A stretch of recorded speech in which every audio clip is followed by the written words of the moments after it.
And the question is, since you've written this book, you've made quite a lot of comments and expectations of Hong Kong and China. How much has it changed since this 25 years of handover? And how do you think on those? Thank you. How long has Hong Kong changed since the handover? Was that the question? How long? Oh, sorry, I didn't. Sorry. Oh.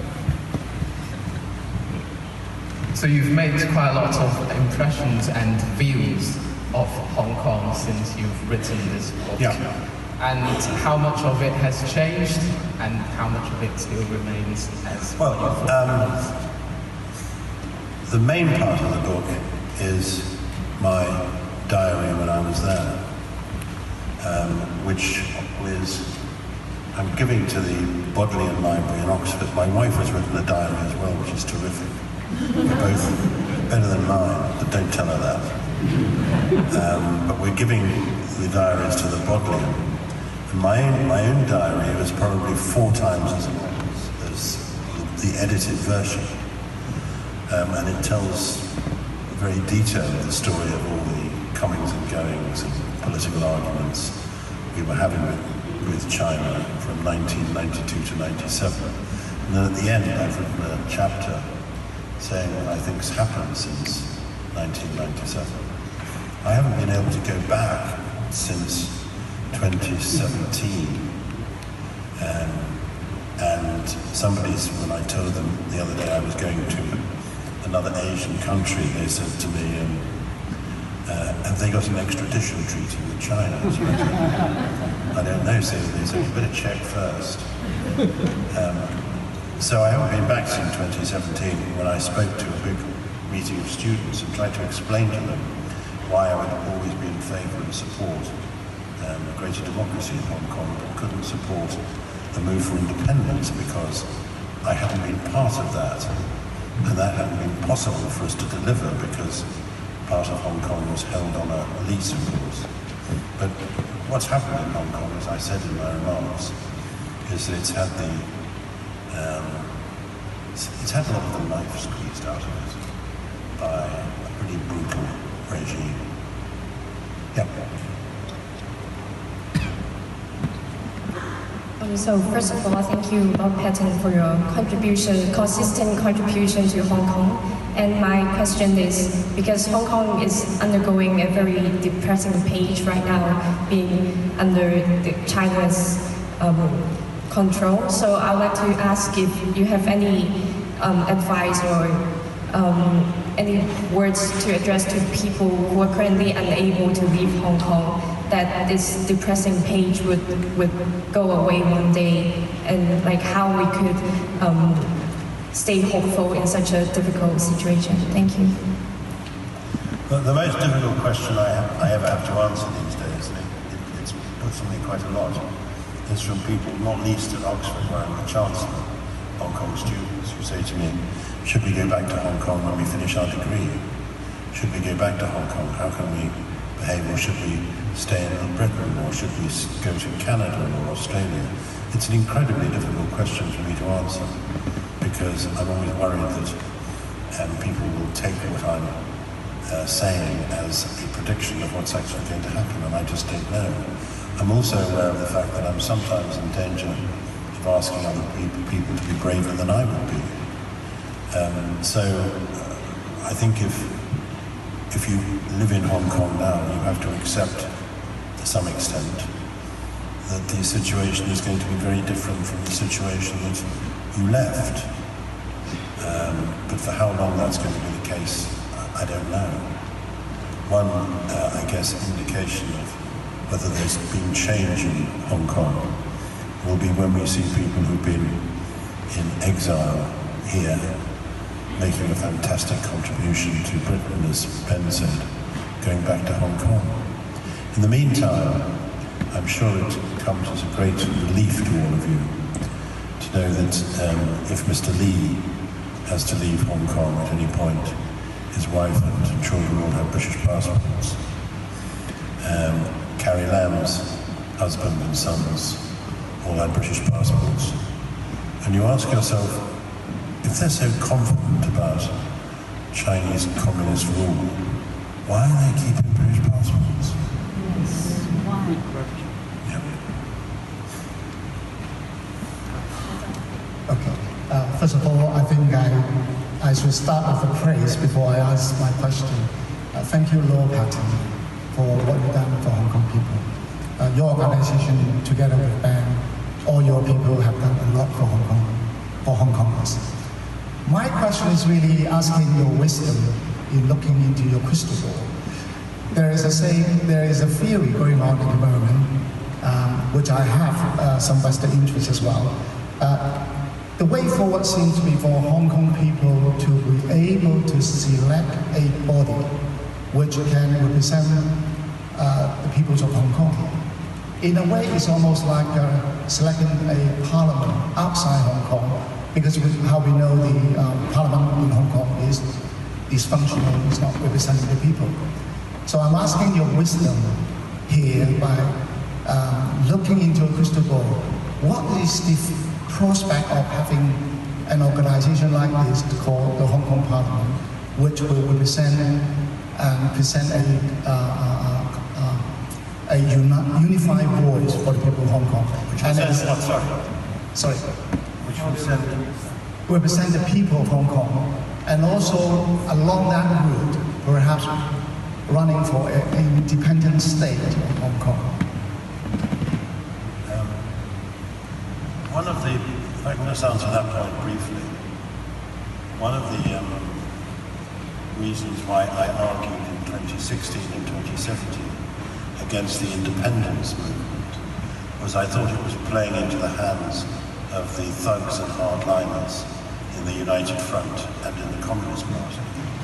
And I thought it was going to be, in a damaging way, I thought it was going to backfire. I think the most important thing we have to do is to make sure that we remain aware of what's actually happening in Hong Kong, and not to allow the communists to spin their own story. There are one or two ways in which I'm kept informed. I'm not going to mention them in case there's a friend here from the Chinese embassy who will report back how Pang Ting Hong's getting his information, and that would be very good. For me, it's very helpful to see so many Chinese and Hong Kong Chinese students at Oxford and elsewhere. But I'm probably not giving a sufficiently precise answer to your question. If you want to have a word afterwards, I'll try to give you a more precise answer. How many more questions can we do before I have to start citing books?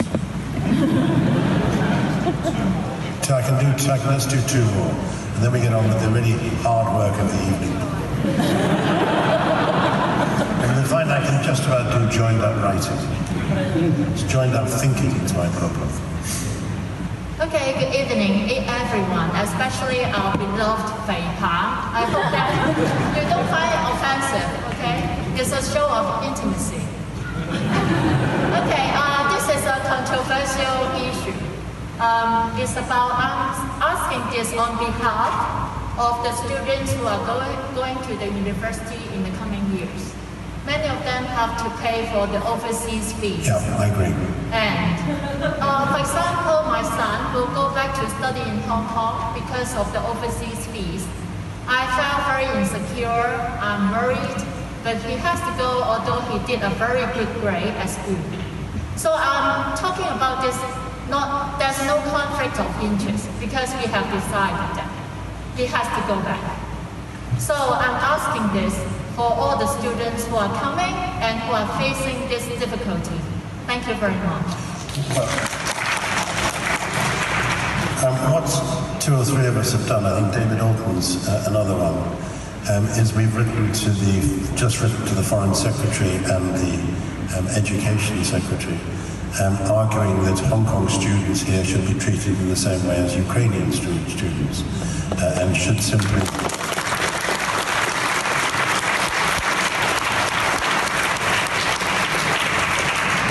pay home fees, in effect, I don't know whether the government will give ground on that. So far they've been quite helpful on other issues, so I very much hope they will. Thank you for sharing your valuable insights in your book. I think one point you mentioned in your back of the book is like understanding Hong Kong is very important not only for the fight in Hong Kong but also for the decency and the fight of human rights and decency around the world.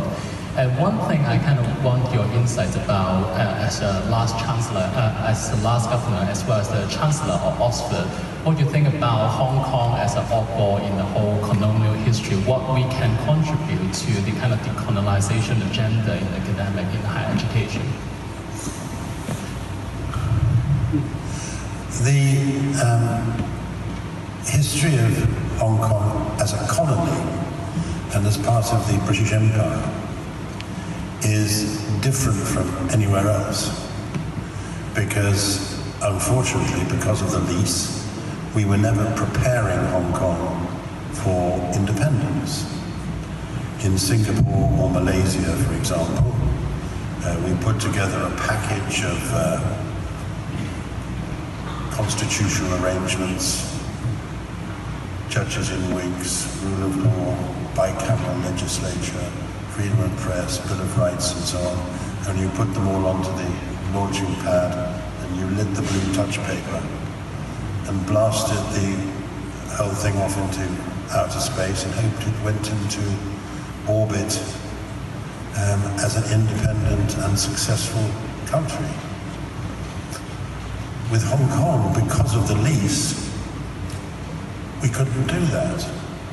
Some people, I have to say, in the mid-80s thought we could have done it. It would have involved being without Hong Kong's hinterland, where there are 7 cities, as you know, and would have involved all sorts of difficulties, like bringing in water in tankers and all sorts of problems like that. So Hong Kong was always going to be in a unique position in which we prepared it for a destiny in 1997, when it was fired off not into orbit on its own, but into a docking mechanism with mainland China, and caused a very, very different set of problems. I have to say that for about 12 years after we left, until about 2012, I think, things were pretty good. I mean, the Chinese interfered too much, and Hong Kong had at least one awful chief executive, C.Y. Low, but otherwise, I thought he was so popular. Things weren't too bad. They changed, I think, with Xi Jinping, and that's where I think the problems really started and have got worse ever since. So Hong Kong was in a different position, but you're quite right to say that its own colonial experience should be something we look at very carefully, and I'm delighted that there are several serious historians. There's an American called Wright, a woman whose husband was probably the greatest historian of the Cultural Revolution, a British historian who worked in Harvard. But Delina Wright is writing a long history of Hong Kong, which I hope will be produced by the same publishers that have published my book next year. So it'll be another book for you to get signed. But thank you very much indeed for the questions, and sorry I can't answer.